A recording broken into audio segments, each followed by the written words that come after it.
Tu voulais ta revanche? Va la chercher. The season finale of The Walking Dead, Daryl Dixon, just aired a little bit early on AMC Plus, and I just watched it, and in this video, I'm going to give you my first impressions, my first reaction to it. This video isn't going to be a play-by-play. I'm not going to talk about every single thing that happened. I'm just going to talk about the main things that I liked and anything that I disliked, if there was anything that I disliked. But there will be spoilers, so if you haven't watched it, obviously go watch it first if you're into the show, and then come back and watch this. But also, before I get into the video, consider subscribing. I talk about the Walking Dead universe all the time. I talk about every single episode as it airs. I also do other content centered around the Walking Dead universe. Now that Daryl is over, within the next week or two, I'm going to make a comparison video competing The Walking Dead Dead City against The Walking Dead Daryl Dixon to see which spin-off is better in my opinion. But yeah, I'm gonna rewatch Dead City, and then I'm gonna rewatch Daryl, and I'm gonna take notes, and I'm gonna compare them in different categories. That should be fun. But I also talk about other TV shows, I talk about movies, I do trailer reactions, and I talk about survival horror video games. And the vast majority of what I do on this page leans towards the genre of horror. But anyway, enough with the intro, let's get into this episode. And speaking of intros, the beginning of this episode was phenomenal. I really loved the intro of Daryl and Quinn tied to each other and forced to fight and fend off against variant walkers. And it was so exciting to see more variants at play. Dead City barely had any. In fact, I don't think Dead City had any variants. I might be wrong, but there was barely any if there was. Dead City didn't have as many as I would have liked, but the scenes with variants were phenomenal, and this was just another amazing scene with variants. In fact, we saw a variant kill a regular walker, something I was not expecting, and that's super exciting. And just that whole sequence was really, really intense in my opinion, and I really liked seeing Daryl and Quinn actually team up, and I liked seeing them team up once they actually escaped the pit and were going through the hallways together. And of course, Quinn ends up sacrificing himself, and I liked this scene. It made me actually find Quinn to be a memorable character. I never disliked his character, I just didn't love his character, and I still don't love his character, but after this episode, I will say that he's going to be a memorable character, at least. And then as the episode progresses, they finally escape, and we see the main group of main characters in a Jeep, and then the Jeep breaks down, and we have, Daryl working on the Jeep. And this was one of my favorite sequences in the episode as well, because Daryl asks Isabel to hand him a wrench, and she doesn't respond, and it lets the moment linger, which is something the Walking Dead universe unfortunately doesn't really do anymore these days, is let moments linger, let the audience question what's going to happen. But this scene did that. And when Daryl, gets out from underneath the Jeep, he notices that the tattooed faced villain and a bunch of other goons are there, and they have, the people he cares about hostage. And Daryl actually is pleading with them. You can tell he's nervous. You can tell he's fearful. You can tell that in that moment, Daryl thinks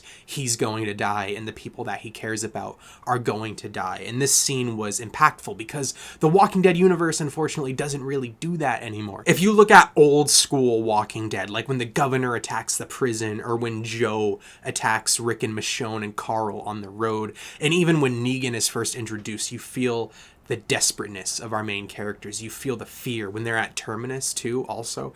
Fantastic scenes. The Walking Dead universe doesn't really do that anymore. They don't really let the characters and let the audience feel like the characters are in danger, that they're an immediate threat, that they actually think they might lose. They don't let the audience feel the fear of the characters anymore. And don't get me wrong, this sequence wasn't nearly as intense as any of those other sequences I just mentioned, but it was still more intense than the Walking Dead universe has done in a very, very, very long time, at least from anything that I'm remembering. And then in this sequence, the tattooed faced villain, I'm forgetting his name, kills the goons for the lady in the collar, also forgetting her name, and she lets Daryl live and she lets Laurent live, and then he tells them where to find the Abbey, and he just takes off. And I didn't dislike this scene. In fact, it makes me really excited to see where this character goes in the future, now that he's pitted himself against the main villain, the main lady villain. However, it didn't really feel earned, because I could be forgetting moments, and please let me know in the comments if I am forgetting moments,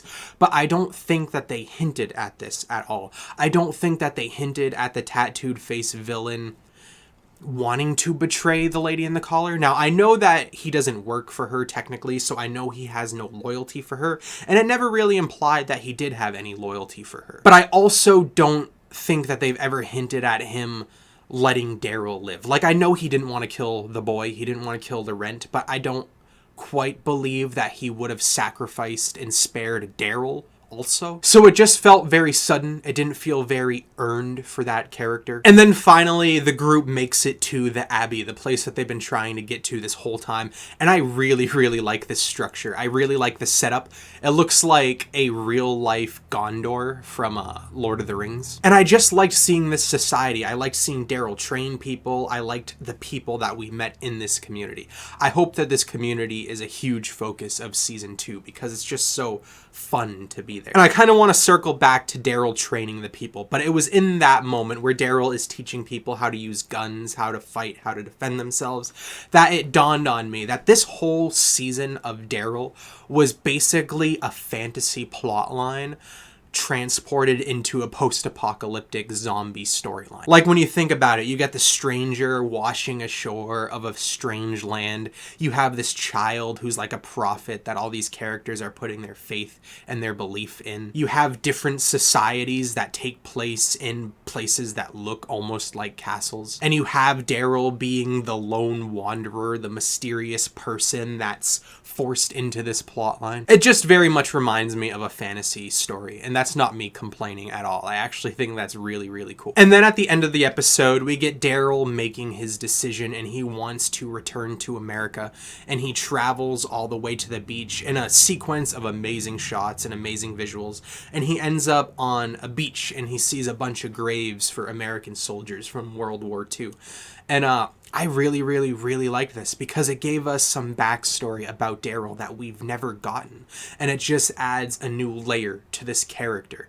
And it's just so impressive to me that after we've been with a character for 12 full seasons of a universe, that they can still find believable, realistic ways to make him even more deep. And he finds his grandfather's grave, and he talks about how his grandfather chose to, enlist in the army and fight and go to France, and he left his family behind. And obviously this parallels to what Daryl is doing right now and the choices that he's making. And I just really, really loved that. I thought it was a really good, sweet moment. And then Daryl sees the boat coming for him, but then he also sees that Laurent follows him, and he's forced to make the decision that he'll end up making in the beginning of season 2. And then we get the very, very, very end sequence, which was super exciting.